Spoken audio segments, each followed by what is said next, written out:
Hello everyone, welcome back to my channel. और मैं हूं निधि और ये है यश। यहाँ पर अपने पैर हाथ चला रहा है और बीच बीच में थोड़ा रोने लगता है, तो इसको गोदी में लेकर के खिलाना पड़ता है, तो फिर ये कंफर्टेबल हो जाता है। तो यहाँ पर मैंने लास्ट वीडियो जो आप लोगों के साथ में शेयर किया था, जिसमें नायका हॉल भी शेयर किया था, कुछ अपनी ज्वेलरी भी शेयर की थी, तो वो सब करने के बाद का ये है। तो यहाँ पर मैं इसके साथ थोड़ा सा खेल रही हूँ। मैंने थोड़े रील्स भी बनाए, मम्मी थी तो मम्मी ने थोड़ा मेरा शूट कर दिया, तो रील वगैरह भी बन गई इंस्टाग्राम के लिए। तो इंस्टाग्राम पर मैंने डाले हैं, अगर आपने इंस्टाग्राम पर मुझे फॉलो नहीं किया तो यार फॉलो कर लो। वहाँ पर मैं ऐसी अच्छी अच्छी प्यारी प्यारी रील्स बनाने की कोशिश करती हूँ, डालती रहती हूँ, तो आपको मज़ा आएगा वहाँ पर भी। तो लिंक्स आपको डिस्क्रिप्शन बॉक्स में मिल जाएंगे। और यहाँ पर बस मैं इसके साथ खेल रही हूँ। ये एक्चुअली अभी बहुत छोटा है, ये तो हमारी चीज़ों पर रिस्पॉन्ड नहीं करता, अपनी मर्ज़ी से, अपनी मर्ज़ी का मालिक है। जो उसको मन करता है वो करता है, कभी हंसता है, कभी रोता है, जगता है, सोता है, खाता पीता है, सब कुछ इसका अपनी मर्ज़ी से होता है। फ़िलहाल ये अपना खुद का बॉस है, बट हम यहाँ पर रिलेट करने की कोशिश करते हैं कि यहाँ हमसे बात कर ले, तो वही सब मैं यहाँ पर कर रही हूँ। एंड उसके बाद ना, ये थोड़ी देर खेलने के बाद मैंने इसे लपेट दिया था स्वेडल क्लॉथ में। स्वेडल क्लॉथ में लपेट देने से ना बच्चे बहुत कंफर्टेबली और लॉन्ग टाइम तक सोते हैं, तो मैंने वही इसको स्वेडल करके, और जो घोड़ियों मैंने आपको दिखाया था उसी में मैंने इसको डाल दिया। तो ये झूला है, इसको घोड़ियों भी बोलते हैं। तो इसके अंदर बस मैंने इसको डाल दिया है। तो आप देख सकते हो इसमें नीचे कहीं कोई बेस नहीं है, तो बच्चा क्या एकदम मतलब हग जैसा उसको फील होता है। तो आराम से इसमें ये सोता रहेगा। और फिर अब मैं इसको सुला करके फिर आप लोगों की ही कुछ बातें करूँगी, जो आप लोग मुझे हमेशा कमेंट में पूछते रहते हैं। बहुत सारे लोग ना कमेंट में अलग अलग तरीके से मुझसे पेन के रिगार्डिंग पूछते रहते हैं कि पेन सी सेक्शन हुआ। तो कुछ लोग जिनकी फ़र्स्ट डिलीवरी, वो पूछते हैं कि भाई कितना पेन होता है, बहुत ज़्यादा पेन होता है। एक कमेंट आया था कि बहुत ज़्यादा पेन होता है और वो जीवन भर रहता है, और मतलब बहुत ही कष्टकारी होता है सी सेक्शन। तो और कुछ लोग बोलते हैं कि सेकंड जो सी सेक्शन डिलीवरी है वो बहुत ज़्यादा पेनफुल रहती है फर्स्ट वाले से, ऐसा मतलब ये है। और एक क्वेश्चन जो बहुत पूछा जा रहा है कि मुझे बिल्कुल पेन नहीं हुआ, मैं एकदम मस्त दिख रही हूँ, क्या है पेन नहीं हो रहा है, पेन आपको बिल्कुल नहीं हुआ, कैसे हुआ, क्या है। मतलब मैं क्योंकि आपको हैप्पी दिखती हूँ, तो इसलिए काफ़ी लोगों को कन्फ्यूजन हो रहा है कि मुझे एकदम पेन नहीं हुआ, एकदम मस्त कैसे हो। और एक क्वेश्चन क्या था, ये पेन से रिलेटेड था, चलिए वो याद आएगा तो बताऊंगी। बट ये इतने क्वेश्चन है जो आप लोग पूछते हैं, तो मैं एक चीज़ यहाँ पर क्लैरिफाई करना चाहूँगी। पहली चीज़ कि सी सेक्शन डिलीवरी से इतना ज़्यादा डरने की ज़रूरत नहीं है। एक मिनट, हाँ पहले सी सेक्शन का बता देती हूँ कि जो भी सी सेक्शन है ना, उससे इतना ज़्यादा डरने की ज़रूरत नहीं है। वो भी एक प्रोसीजर है, और day by day medical science जो है वो आगे बढ़ती जाती है। और पुराने समय, मम्मी लोग के समय से सी सेक्शन और आज की सी सेक्शन में ज़मीन आसमान का फ़र्क है। और हमें जो भी लोग अपना एक्सपीरियंस बताते ना, स्पेशली मम्मी या उनकी जनरेशन के जो लोग हैं, वो हमें बताते हैं कि सी सेक्शन नहीं होना चाहिए। और अब आप उसको, हाँ तो मैं वही कह रही थी कि आपको जितने भी लोग इस तरह से बोलते हैं कि सी सेक्शन नहीं कराना है, एनी हाउ आपको नॉर्मल डिलीवरी ही करानी है, तो उन लोगों का जो एक्सपीरियंस है ना, वो काफ़ी पुराना एक्सपीरियंस रहे मोस्टली। मतलब मैं किसी से बता रही हूँ, हर किसी का नहीं बोल रही हूँ, लेकिन हाँ मोस्टली मम्मी वगैरह की जो जनरेशन होती है ना, वो लोग चाहते हैं कि नॉर्मल डिलीवरी हो, क्योंकि वो कंफर्टेबल रहती है, अच्छा रहता है ऐसा। तो लेकिन तब से अभी में काफ़ी डिफरेंस आ गया है, और जो आ रहा है ना, आप उसको हैप्पीली एंड पॉजिटिवली अगर एक्सेप्ट करेंगे तो प्रोसीजर जो है वो बहुत स्मूथली चला जाता है।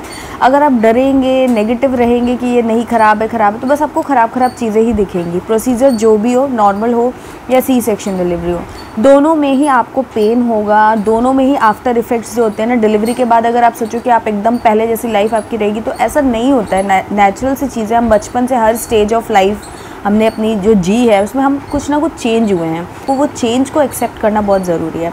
तो इसीलिए पेन होना या वीकनेस आना, ये सारी चीज़ें नॉर्मल हो या सी सेक्शन हो, डिलीवरी कोई भी हो, लेकिन आपको आफ्टर इफ़ेक्ट कुछ ना कुछ, हर किसी को अलग अलग होता है, बट चीज़ें पहले जैसी नहीं होती है। Before baby and after baby changes आते ही हैं। तो उसमें ऐसा नहीं है कि सी सेक्शन की वजह से ऐसा होता है या फिर नॉर्मल डिलीवरी की वजह से होता है। मेरा कहने का है कि दोनों ही इक्वल रहती है। तो आपके सामने जो भी आपके और आपकी बेबी की सेफ्टी के लिए प्रोसीजर डॉक्टर एडवाइस करते हैं, आप उसको खुशी खुशी एक्सेप्ट कीजिए। कोई कुछ भी बोल रहा है, बाकी के लोग कुछ ना कुछ बोलते रहेंगे, लेकिन आप एज अ पेशेंट आप उस चीज़ को बहुत ही पॉजिटिवली एक्सेप्ट करिए, ताकि प्रोसीजर जो हो ना, उसमें कहीं कोई कॉम्प्लिकेशन ना हो। कई बार लोग इतना डर जाते हैं कि उनका बीपी हाई हो जाता है, लो हो जाता है। मेरी भी सर्जरी जब हो रही थी, तो अंदर पूरे टाइम जो एनेस्थेटिक डॉक्टर थे, उन्होंने पूरा ऑब्ज़र्व कर रहे थे कि मेरा बीपी कहीं डाउन तो नहीं हो रहा है, हाई तो नहीं हो रहा है, क्या हो रहा है। काम डाउन पूरे टाइम वो मुझे काम डाउन कर रहे थे, सहला रहे थे, ताकि मैं कहीं से भी एंग्जाइटी में ना आऊँ, कहीं से भी मेरा जो ब्लड प्रेशर है वो बढ़े घटे नहीं। तो मुझे क्योंकि ये बात पहली डिलीवरी में ही पता थी कि अगर आपका बीपी हाई होता है तो प्रोसेस जो है ना वो कॉम्प्लिकेटेड हो जाता है, रिस्क बढ़ जाता है और अननेसेसरी प्रॉब्लम्स हो जाती है। तो मैं पहले से ही जब डिलीवरी में गई थी तो हैप्पी, मेरे को खुद डर लग रहा था, लेकिन अंदर जाके उतना कुछ डरावना हुआ ही नहीं। लेकिन हाँ, मुझे डर लग रहा था कि मेरा पेट कटेगा और ये क्या होगा, कैसे होगा। मैं कभी किसी प्रोसीजर में कभी गई नहीं, कभी सर्जरी मेरी कुछ हुई नहीं, तो मुझे कोई आइडिया नहीं था जब फर्स्ट डिलीवरी हुई थी। तो लेकिन चीज़ें अच्छे से ही हो गई। अब ठीक है, उसके बाद कुछ ना कुछ तो देखिए होगा ही ना, बॉडी है तो ये मतलब मेरा है कि जितने भी लोग डर रहे हैं कि सी सेक्शन में ऐसा हो जाएगा वैसा हो जाएगा, कुछ नहीं होगा, नॉर्मल रहता है। और आजकल बहुत सारी चीज़ें हैं, डॉक्टर बहुत अच्छे से सब चीज़ें कर देते हैं, तो घबराने डरने की कोई भी ज़रूरत नहीं है, एज़ पर माय ओपिनियन, जो मैं सोचती हूँ, जो मेरा एक्सपीरियंस है। तो ये पहली चीज़। दूसरी चीज़ कि मुझे पेन हुआ था कि नहीं, तो मैं आपको ऑनेस्टली बताऊं कि मैं आप लोगों से बोलती हूँ कि यार मैं सब कर लूँगी, मैं सबसे ही बोलती हूँ एक्चुअली, मैं मम्मी से, जिससे भी मेरी बात होती है तो मैं उनसे यही बोलती हूँ कि मेरा सब काम हो जाएगा आराम से। लेकिन सच्चाई तो ये है कि मुझे खुद भी अंदर से लगता है कि कैसे होगा। अभी 2 बच्चों के साथ में देखो, अभी मैं झूला झुलाते आपसे बात कर रही हूँ, तो कैसे होगा। मुझे भी कभी कभी नहीं, जब मैं बैठ के प्लान करती हूँ तो तो जब मैं बैठ के प्लान करती हूँ, डिस्टर्ब नहीं करो बेटा प्लीज़। तो जब मैं बैठ के प्लान करती हूँ कि कैसे करूँगी, क्या करूँगी, तो मुझे भी अंदर से लगता है कि पता नहीं मैं कैसे कर पाऊँगी कि नहीं। बट मेरी लाइफ में मैं उन लोगों को, जिस वक्त मैं ऐसे टेंशन में आती हूँ ना, तो पता नहीं कैसे ऑटोमेटिक मुझे वो लोग मेरे दिमाग में आ जाते हैं जो कि अपना काम सब कुछ खुद किया है उन्होंने। मतलब जो मेरे लिए एक इंस्पिरेशन है, लाइक मेरी मम्मी है, उन्होंने बिना मेड के, बिना वॉशिंग मशीन के, बिना डायपर्स के हम 3 बच्चों को पाला है और बहुत अच्छे से पाला है, अच्छा खाना, अच्छा सब कुछ करना। तो उस समय में तो इतनी सुविधाएं नहीं थी जितनी मेरे पास है। तो ये है, या और भी बहुत सारे लोग हैं जो मेरे लाइफ में मतलब मेरे को इंस्पायर करते हैं, तो वो मेरे दिमाग में आ जाते हैं। फिर मुझे लगता है नहीं मैं कर लूँगी। अभी मेरे पास कोई प्लान नहीं है कि मैं आगे कैसे क्या करने वाली हूँ, बट कर लूँगी समहाउ, मेरे को लगता है मैं कर लूँगी। तो ये क्योंकि मैं लॉ ऑफ अट्रैक्शन, मम्मी भी आ गई,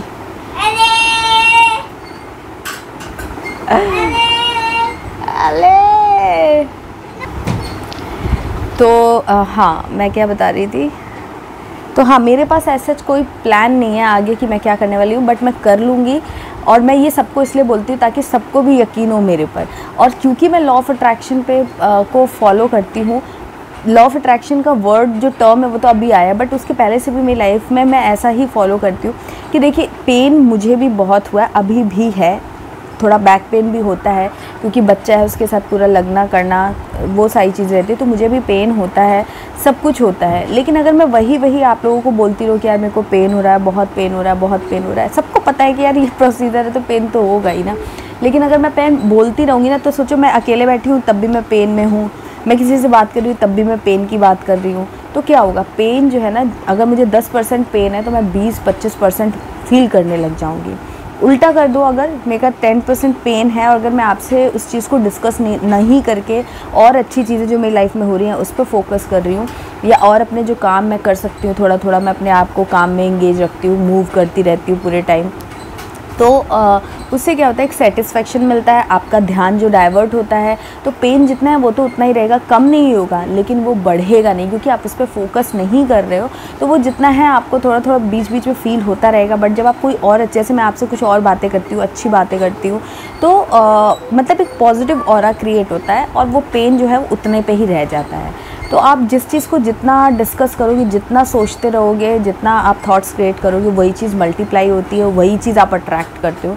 तो मैं बिलीव नहीं करती हूँ कि नेगेटिव चीज़ों को बहुत ज़्यादा डिस्कस किया जाए। अपनी नेगेटिव फीलिंग्स को भी एक्सप्रेस करना बहुत ज़रूरी है। तो मैं आपको बीच में बताती भी रहती हूँ कि मेरे को हो रहा है। जैसे अभी मैंने बताया कि मुझे भी बहुत पेन हुआ था हॉस्पिटल में जब मैं थी, वो मैं जानती हूँ। लेकिन मैं किसी से कहूँ और फिर चीज़ें उस तरीके से हो तो उससे कम तो कुछ नहीं होगा, और फील होगा और महसूस होगा। तो इस तरीके से मैं, मतलब मेरे को ऐसे ही अच्छा लगता है कि जो हो नेचुरल है वो तो आपको बियर करना ही है, कोई अनवांटेड चीज़ तो हो नहीं रही है, वो तो होना ही है। लेकिन अगर आप दूसरी चीज़ों में अपने आप को इंगेज रखेंगे और चीज़ें पे फोकस करेंगे तो आपका वो चीज़ जो है वो उतने पे ही रह जाएगी, आपको ज़्यादा महसूस नहीं होगा। तो मैं ऐसा ही मानती हूँ और मैं आप सबको भी यही एडवाइस करना चाहूँगी कि आफ्टर डिलीवरी भी बहुत सारे नेगेटिव थॉट्स आते हैं, लेकिन आप नेगेटिव पे फोकस ना करके पॉजिटिव पे अगर फोकस करेंगे, क्योंकि बहुत सारे पॉजिटिव चेंजेस भी होते हैं, लेकिन हम नेगेटिव पे इतना फोकस करने लग जाते हैं कि हमें पॉजिटिव चीज़ें दिखती नहीं हैं। तो इसीलिए आप पॉजिटिव पे फोकस करते रहेंगे ना, तो आपका वो फेज़ बहुत आराम से गुजर जाएगा। तो आपको भी मैं ये एडवाइस करूँगी, और मैं भी इंसान हूँ, मुझे भी उतना ही पेन हुआ था और सब कुछ हुआ था मुझे भी। हाँ, एक कमेंट आया था मेरे पास कि हम बहुत सारे लोग के वीडियोस देखते हैं, तो वो उनके वीडियोस देख के हमको डर लगता है कि डिलीवरी के बाद कैसा रहेगा, सर्जरी हुई तो क्या होगा, बहुत पेन होता है, ये होता है वो होता है। लेकिन आपका वीडियो देखते हैं तो हमारा हौसला बढ़ता है और हमें पॉजिटिविटी मिलती है। तो मेरा मेन पर्पस जो है, मैं आपसे जो भी बातें करती हूँ उसका मकसद ही यही है कि मैं पॉजिटिव आपके साथ शेयर करूँ, ताकि आप पॉजिटिव हो। और आप जब वो कमेंट आया मेरे पास तो उसको पढ़ के मैं भी बहुत अच्छा, मेरा भी हौसला बढ़ा, मुझे भी बहुत पॉजिटिविटी मिली। तो कुल मिला के पॉजिटिव दो और पॉजिटिव लो, यही मेरा फंडा है। तो अच्छी बात है कि आप लोग मेरे वीडियोस देखते हैं, जो भी लोग, तो उनको पॉजिटिविटी मिलती है, मैं उनका हौसला बढ़ा पा रही हूँ। मेरा पर्पज़ ही यही है। तो अब मैं अपने पर्पज़ में सक्सेसफुल हो रही हूँ, तो मुझे बहुत अच्छा लग रहा है। लेकिन मैं यही बोलना चाहूँगी कि मैं अगर ऐसा बोल रही हूँ तो ऐसा नहीं कि मुझे बिल्कुल पेन होता ही नहीं, मैं कोई पत्थर की तो बनी नहीं हूँ, होता है। लेकिन लाइफ में पेन भी आते हैं और हैप्पीनेस भी आता है। तो आप किस पे फोकस कर रहे हो, अब वो आप पे डिपेंड करता है, और आप जिस पे फोकस करते हो वही चीज़ आपकी लाइफ में बढ़ती जाती है, चाहे वो खुशी हो चाहे वो दुख हो। तो आपको डिसाइड करना है। ये सारी प्रोसेस बहुत नॉर्मल है, और आप देखते हैं कि सब लोग, ये बहुत खुशी का फेज़ होता है कि आप माँ बने हो, आपके पास छोटा बच्चा आया है, तो आप उस चीज़ को एंजॉय करो। अगर आप पेन में रह जाओगे, वो टाइम कैसे बीत जाएगा। अभी मेरा ये जो 18-20 दिन का टाइम जो गुजर रहा है, वो मैं जानती हूँ, एक एक दिन मैंने ऐसा जा रहा है ना कि मेरे को ऐसा लग रहा है कि बस ये जा रहा है, मेरे पास गिनती के दिन मेरे को मिले हैं। ये प्यारा सा फेज़ जो है ना, मतलब ज़्यादा से ज़्यादा 6 महीने वाला जो एक फ़ेज़ होता है ना, बहुत ज़्यादा प्यारा होता है। तो मैं आपको सच बताऊं, मैं अपने पेन में इसमें फ़ोकस करके इस प्यारे से फेज़ को बिल्कुल मिस नहीं करना चाहती हूँ। मैं अपने हस्बैंड को भी यही बोलती हूँ कि जब आरव हुआ था ना, तो हमें ऐसा लगता था कि 1 महीने का हो जाए, 2 महीने का हो जाए तो आराम हो जाएगा। लेकिन अभी मुझे वो पेन और वो डिस्कम्फर्ट्स मुझे अभी वाकई में होते हैं, लेकिन फिर भी मैं, ये जो समय जाता है ना, मुझे ऐसा लगता है कि बहुत जल्दी जा रहा है, क्योंकि वो छोटा सा बच्चा, उसको गले लगाना और वो जो फीलिंग है मैं एक्सप्रेस नहीं कर सकती हूँ आपको। तो मैं चाहती हूँ कि आराम से बीते, मेरे को कोई हड़बड़ी नहीं है कि मेरे को आराम हो जाएगा। अभी मुझे आराम नहीं रहता है, मैं बहुत ईज़िली मूव नहीं कर पाती हूँ, मुझे बहुत सारे प्रिकॉशंस रखने पड़ते हैं, उसके बाद भी थोड़ा पेन रहता है, और भी बहुत सारी चीज़ें हैं। तो मैं अभी डॉक्टर के पास भी इवन विज़िट करने वाली हूँ कि मेरे को थोड़ा पेन हो रहा है, क्या है, कैसे है। मुझे पता है कि नॉर्मल है, बट फिर भी डॉक्टर से थोड़ा डिस्कस करने से क्या होता है ना, अवेयरनेस बढ़ती है, और आपको जब डॉक्टर कुछ बता देता है तो अच्छा लगता है कि हाँ चलो ठीक है, कोई प्रॉब्लम नहीं है। तो मैं सोच रही हूँ कि एक बार और विज़िट करके आ जाती हूँ, उनको पूरा अपना बता देती हूँ कि ऐसा ऐसा है। लेकिन अपना ख्याल रखिए, जो आपके डॉक्टर ने एडवाइस दिया है खाने के लिए या बॉडी के लिए, वो सब चीज़ें आप उस पर फोकस कीजिए। और पेन तो यार ये बहुत टेम्प्रेरी है, ज़्यादा से ज़्यादा 2-3 महीने होगा। अगर आपने अच्छे से ख्याल रखा तो आगे चल के लाइफ बहुत अच्छी और स्मूथ हो जाएगी, आपके पास आपका बेबी भी होगा तो सब अच्छा होगा। तो बस यही मैं आप लोगों से कहना चाह रही थी कि मुझे भी पेन हुआ था, और सी सेक्शन में पेन होता है, नॉर्मल डिलीवरी में भी होता है। ऐसा नहीं कि नॉर्मल डिलीवरी में कुछ पेन नहीं होता है, चाहे बात का कहो चाहे लेबर के टाइम का, नॉर्मल में भी बाद में भी कुछ ना कुछ होता रहता है, और इसमें भी होता है। तो बहुत सारे लोग आपने भी अपनी लाइफ में देखे होंगे जो सी सेक्शन से हुआ और एकदम फिट एंड फाइन है, और कुछ नॉर्मल वाले हैं जो उनको कुछ ना कुछ प्रॉब्लम्स हो गई। तो ये डिपेंड करता है बॉडी कैसी है, कैसे वहाँ पर क्या क्या आपके साथ हुआ, उसके ऊपर डिपेंड करता है प्रोसीजर कोई भी हो। इसलिए नॉर्मल डिलीवरी के पीछे मत भागिए, और सी सेक्शन से एकदम डरिए भी मत। जो आपके सामने आए बस उसको खुशी खुशी आप एटलीस्ट फेस कीजिए, बाकियों की बातें सुनिए, एक कान से दूसरे कान से निकाल लीजिए। अगर आपको वो नेगेटिव थॉट्स दे रही हैं, अगर वो आपको डिमोटिवेट कर रही हैं, तो आपकी लाइफ की चाबी आपके हाथ में है। खुश होना है या दुखी होना है, मतलब डरना है या फिर हैप्पी रहना, पॉजिटिव रहना है, ये आपके हाथ में। तो आप डिसाइड कीजिए, ठीक है। और बाकी की और भी चीज़ें मैं आप लोगों के साथ में डे बाय डे शेयर करती रहूँगी। आज बहुत सारी बातें मैंने बहुत लंबा से चौड़ा जो है ना वो डिस्कशन मैंने कर लिया है। एनीवेज़ ये देखिए अब ये उठने वाला है, तो मैं अब जा रही हूँ इसको अटेंड करने, और ये व्लॉग मैं यहीं पर एंड करती हूँ। हाँ, और इसके लिए चैनल को सब्सक्राइब करके बेल आइकन प्रेस कर दीजिए ताकि वीडियो का नोटिफिकेशन आपको टाइमली मिल जाए और आप टाइमली मेरा वीडियो देख पाएँ। एंड अगर आज का वीडियो पसंद आया तो लाइक, कमेंट और शेयर करना बिल्कुल मत भूलिए। इंस्टाग्राम पर भी मुझे फॉलो कर लीजिए।